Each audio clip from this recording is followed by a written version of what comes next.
ওই আমেরিকার পাগলা একজন প্রেসিডেন্ট হয়েছে ডোনাল্ড ট্রাম্প, নাম শুনছেন?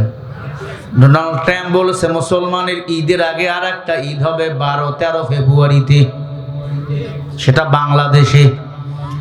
খাস করে ইসলামী দলগুলোর ব্যাপারে বলছে মুসলমান ঈদ আনন্দ পালন করে ঈদের দিন, আর বাংলাদেশের ইসলামী দলগুলো ঈদের আনন্দ করবে 12 ফেব্রুয়ারি।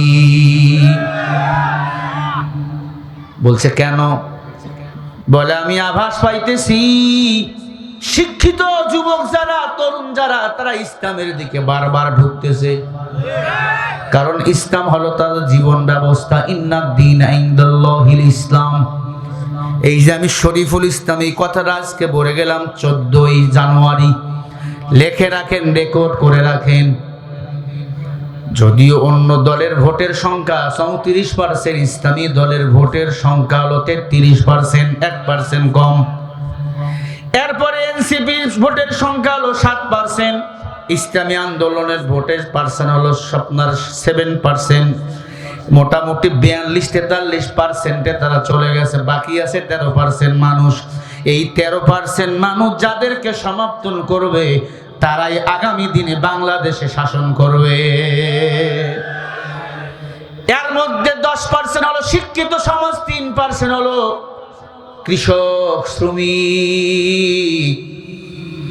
এখন বলেন শিক্ষিত সমাজ যাদের হাতে মোবাইল, তারা কোরআন বোঝে, ইসলাম বোঝে, চান্দাবাজদের কেউ চেনে?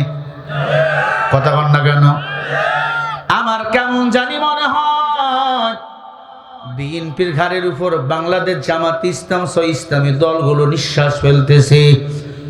অন্য অন্য দলের ভাইয়েরা ঈদ পালন করবে পহেলা শাওয়াল, আর ইসলামী দলরা নাকি ঈদ পালন করে 12 ফেব্রুয়ারি রাতের বেলা। কারণ হলো বাংলাদেশের মানুষ এখন ইসলামের জন্য পাগল। আফগানিস্তান যদি ইসলামী সরকার গঠন করতে পারে, আমরা বাংলাদেশের মুসলমান কেন 92% মুসলমান ইসলামী শাসন ব্যবস্থা গঠন করতে পারবো না? এটা আমার কথা না, এটা আমেরিকার কথা। যে আমেরিকাকে ওরা প্রভু মনে করে, ওরা সে আমেরিকা বলছে বাংলাদেশের ইসলামী দলগুলো ঈদ পালন করে 12-13 ফেব্রুয়ারি, এরা মনে হয় ঈদের মতো আনন্দিত হয়ে যাবে, কারণ ওরা ওদের উপরের ঘাড়ে নিঃশ্বাস ফেলতেছে।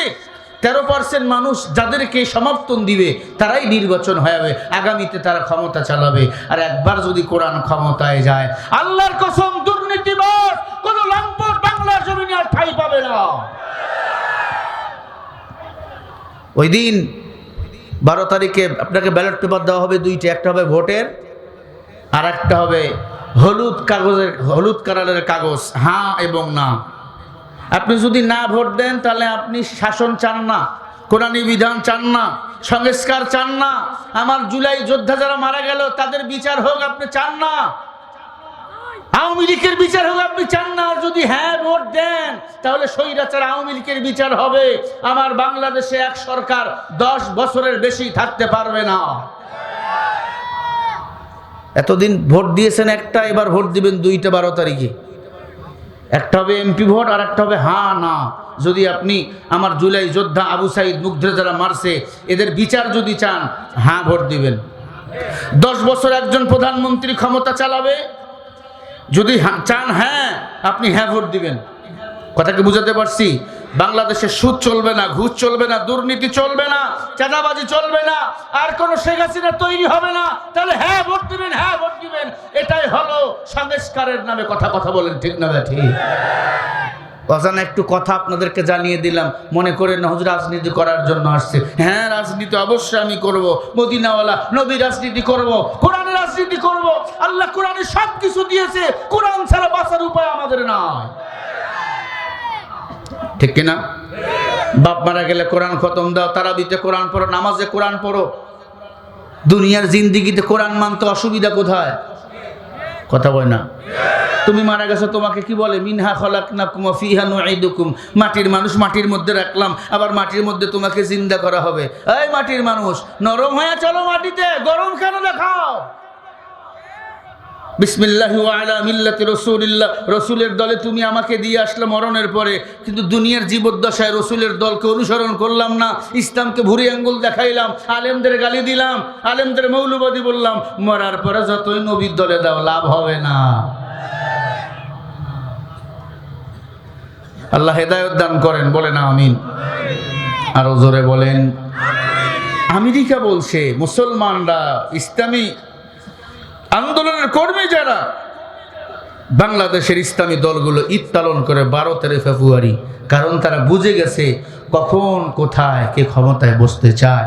খবরদার, এমন কাউকে সাপোর্ট করব না যার জন্য আমাকে কিয়ামত পর্যন্ত গুনার বোঝা মাথায় টানতে হয়।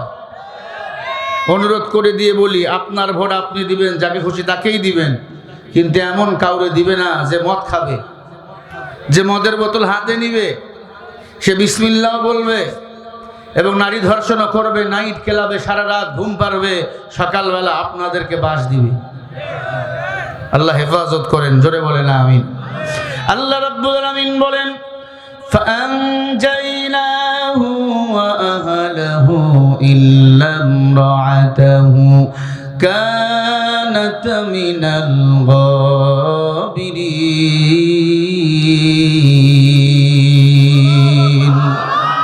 আরো জোরে বলি আল্লাহু আকবার।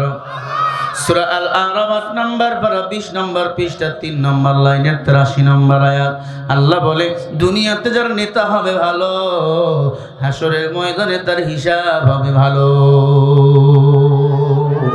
কেমন নেতারে আপনি ভোট দিয়েছেন, আল্লাহ তাআলা হাসরের ময়দানে আপনার হিসাব করবে। আপনার নেতা যদি গাঞ্জাখোর হয়, মদখোর হয়, আপনার অবস্থা বড় খারাপ। মনে রাখবেন মুসলমান, যার নেতা দুনিয়াতে নামাজি হবে, তার কর্মীরাও নামাজি হবে। যেই নেতা আল্লাহওয়ালা, ওর কর্মীরাও হবে আল্লাহওয়ালা। আর যেই নেতা হবে মদখোর, গাঞ্জাখোর, ওর কর্মীরা কমপক্ষে হবে বিড়িখোর। ও এলাকার মুসলমান বাবাজি, এতদিন যা করেছেন, আফালা তাকিলুন, আফালা তুবসিরুন, আল্লাহ বলে চিন্তা কর, একটু চিন্তা ভাবনা করে সামনে দিনে এগিয়ে যাবেন। বাবা, তুমি যত বড় পাপ করো না কেন, আমার মাওলার কাছে যদি ক্ষমা চাও, আমার মাওলা তোমার আমার সব পাপগুলো ক্ষমা করে দিতে পারেন কি পারে না?